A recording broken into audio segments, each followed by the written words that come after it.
All right, welcome back. This is a Vice story, kind of interesting, a little comical, not dirty, unfortunately, on realcopstoriesvideos.com. There's a lot of gross ones with adult content alert on them, so you go look those up.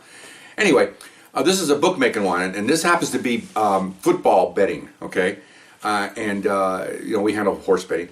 What it was is when you go to Vegas, you can look for what they call give me a card. Okay, that's the word, the terminology. What is a football card? It's a piece of paper, a little hard paper, and it's a long piece of paper like this. It has all the football teams and whatever point spreads are on all of them. And at the bottom is a little receipt, has all numbers on it that match the top.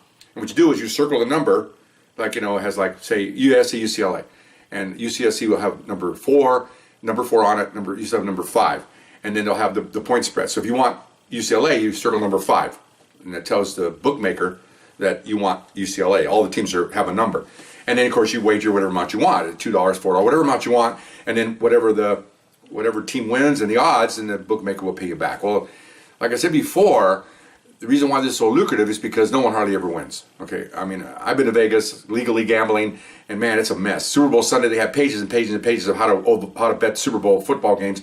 Why do they have that? Because everybody's been always like, who catches the pass first? All these bets, and I mean, look it up. There's hundreds of bets. Coin toss bet.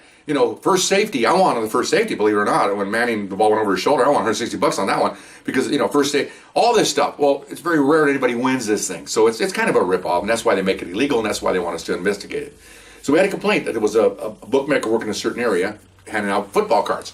I'm trying to condense this story because it can get kind of lengthy. But anyway, the bottom line is, I put a jumpsuit like a mechanic, got a brake shoe, and there's all these loading docks all around, and there's that particular area was I worked in a Latin area, but this area was a lot of loading zones and docks and stuff. So it's mostly Caucasian with Latin workers, but mostly Caucasian area over near the river.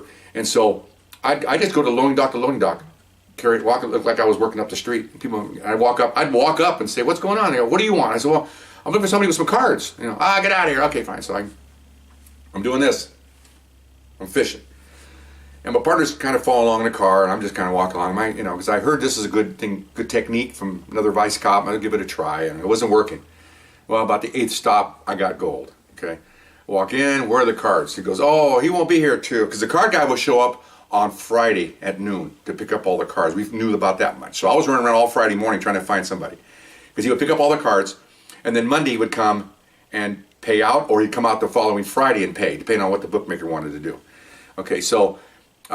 He goes, "Yeah, well, he won't be here for another half an hour." "Oh man, I'm working on a car back, and I'm all covered in oil and my, dungarees, and my wife will testify. I put it on my face. I look like I just come out from underneath a 57 Chevy.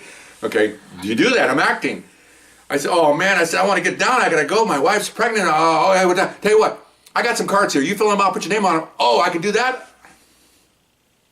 Harpoon time. Boom. Okay, he's a bookmaker. Okay. Not a bettor. He's taking action, right? It's going to relay it to the bookmaker. He's a bookmaker, okay? It's like buying narcotics. "Will you buy me some pot?" "Okay." Hand him your money. Your buddy go gets pot. He goes back. Guess what? Your buddy's a dope dealer. He's not buying it for himself. He's buying it for you. Now, whether or not you want to argue that in court, that's for the judges and attorneys to decide. But the law says he's involved. Okay, so anyway. So I get some wagers, hand it to him, give him some money. Partner's out there with the camera. The old days, taking shots, didn't need it. They call that hand-to-hand with a man. You're done, bro. Okay, so now now we got it. Okay, now. So we take off, and now we're going to watch for who's going to show up. We're sitting up the street with binoculars. A delivery company pulls up. Won't say their name. It's equivalent to like a UPS or no, that's more of a delivery. This is more of it is I guess picking up packages. Yeah, picking up packages and going out. It wasn't UPS or FedEx. It was another company. And we're watching. He pulls up, and that's where he pulls up, walks in the dock. The guy that I just talked to comes out with an envelope. And they were yellow, so you could see the yellow cards. He had like 40 of them in there, and you could see that. I couldn't see where the money was. And then they're talking, hands the envelope to the bookmaker. And now in the truck, backs out, and there he goes. Okay, we follow him. Goes about 2 blocks down, another one. Same thing. Okay, went to 5 spots. We got 5 bookmakers. Every guy in that warehouse is a bookmaker, and of course the truck driver. Okay, excellent. So I go back and tell my supervisor. He goes, "Okay." He's all set. He's not like a supervisor I work for later on who wants to promote. This guy wants to do his job. Good guy. He goes, "What we're going to do?" He says, "We're going to, next week, after he makes that first stop, we're going to have a black and white unit pull him over get him out, points at me. You're going to put his shirt on, and you're going to complete the rest of the deliveries, and we're going to follow in trail. When you come out, have the guy come out with you, point him to your partner, get in your truck, drive off, and we're going to grab him. Okay, we're going to pick them all up.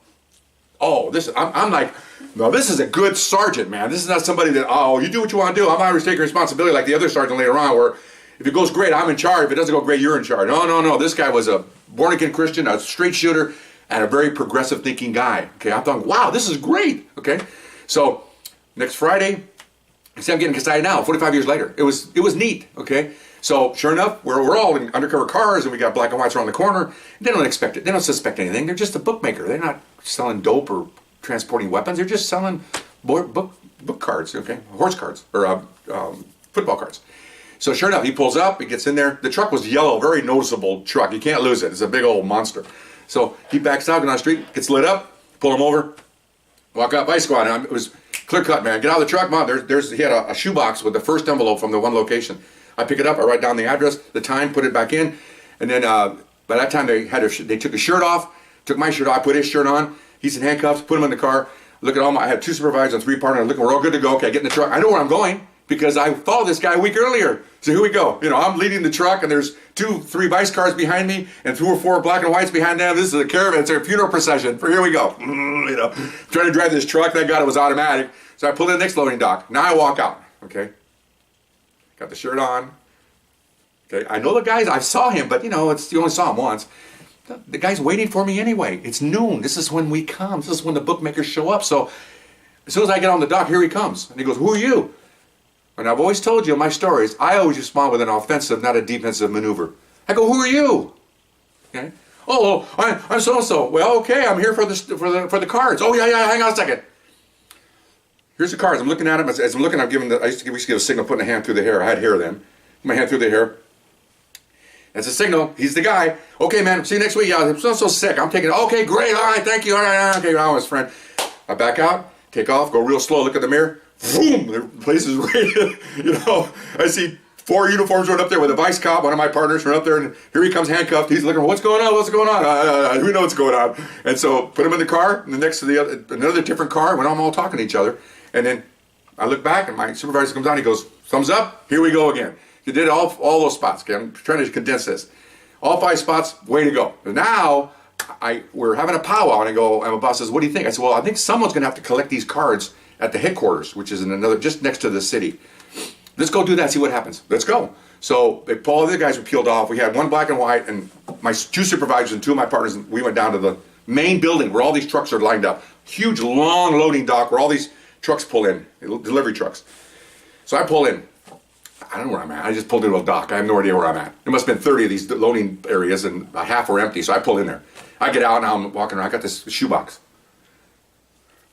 I'm fishing, okay?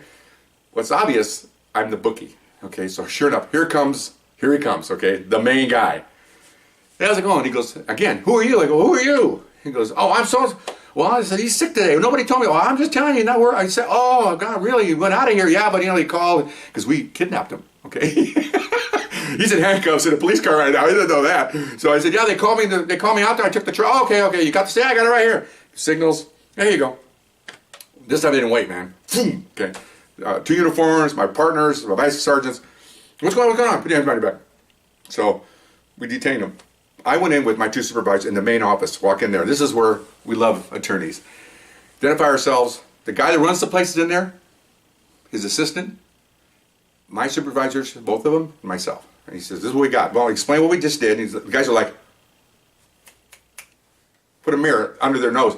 They're like, what? He goes, we have the evidence. Well, I want permission to you to cut his lock in his locker, and we're gonna go in there and search the locker. We're not, he goes, well, I think you need a search warrant. And I go, well, you really don't want to do that. And they went, well, I think you need a search warrant. I'm gonna call my attorney. He says, okay, fine. And so now this is that straight arrow supervisor. Okay. He goes, well, this is what we're gonna do. If you want us to write a search warrant, he'll write it. Right to me. And I'm like, yeah, you can write a warrant in an hour. Okay. He goes, now, in the meantime, to avoid destruction of evidence, I'm going to call for about 15 blue suit uniform officers. We're going to close your gates. No one's allowed to go out. No one's allowed to come in because of destruction of evidence. We're going to put 4 guys by the locker. We have 2 guys in here, and we'll just wait for the warrant. It'll take 2.5 to 3 hours for the warrant. You can imagine, this is a delivery service about 4 in the afternoon. All the trucks are coming in. You can see them coming in from the outside to the chain gate. You close this thing down, they're going to lose millions of dollars probably that day, or at least hundreds of thousands of dollars. Close their business down. They have the right to do it. He can do whatever he wants. You know, we're the popo, man. You know, what? You can't do that. He goes, I suggest you make a phone call. You got about 5 minutes. I'm going to do it right now. I'm going to get my phone and I'll call the cops. They're going to come here. I'm going to fill this place with the cops. I'm like, whoa, we're just playing poker, and he's got a pair of deuces, he's got a full house, and he's going to fold, okay? Oh, we'll see about that. Okay, here we go. Like another story I told you about, realcopstoriesvideos.com. Attorneys, we'll see about that. Okay, fine. He's on the phone. Explain what's going on. Okay, man. Yeah. And you can see by their voice, you had seen it before. Voices go up as they get nervous and something's going wrong. He goes, well, what? What? And you see the voice starting to get higher because he can't believe what's being told by an attorney. He goes, oh, okay. All right, yes, okay, thanks.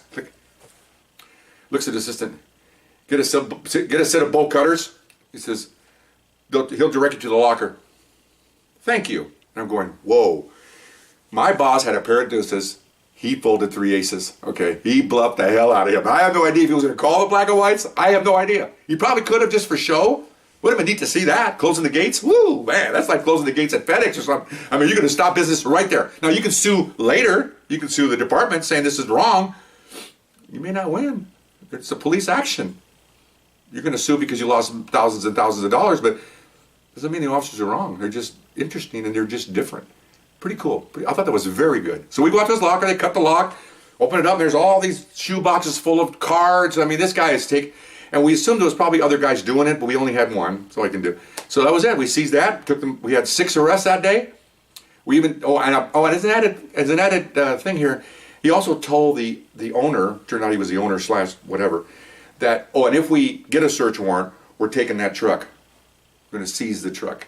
That's evidence he was using that in the crime. So I forgot to add that. So he was like, whoa, because you can see, I'm going to close my business, take my truck, and we're going to get in there anyway. We're going to get in that locker. It's not just a matter of legally, we're going to get in there, okay? So that was an added thing there. So it worked out really well, and we wrote it up. Our captain loved it. He bragged about it at a meeting. And then the higher-ups, this is where politics come in, they called him back, our captain, who's a really good guy, and said, well, I don't know about this thing, man. You know, you got one of our employees driving a truck, and something could have happened. He could have crashed. I don't know. Can you imagine? No one's ever done this before. He's worried about... First of all, I have a driver's license. This is not a commercial grade. I'm not driving a semi. It's just a truck. And we have the right to do it, but he didn't like that. And so, because our captain wanted accommodation from the higher-ups, from the people that are in charge of all the vice units, and he didn't write one, which is kind of chicken, okay, because he was concerned about that. But our captain wrote one, and he came down and handed it to us personally, which he hardly ever does. He's got people do stuff for him. And he said that was a great operation. He wrote accommodation for my supervisor, who ran it, which is rightly so, because he did run it. And for us, for me and my partner for doing this, unlike the other supervisor who wanted to take credit for everything, it was rightly so. And I felt kind of humble about this because I said, well, you know, he ran it, and we're both kind of, we're buddies. And we no, this is the operation. We did it all together. It was pretty good caper, very enjoyable. Sorry I went rambled on, but it was, you don't see this, probably never happens anymore, but we did it then. It's pretty cool. This is in the mid-'70s, and it was very good, very good. Had a good time doing that. So hope you enjoyed it. We'll see you next time. Bye-bye.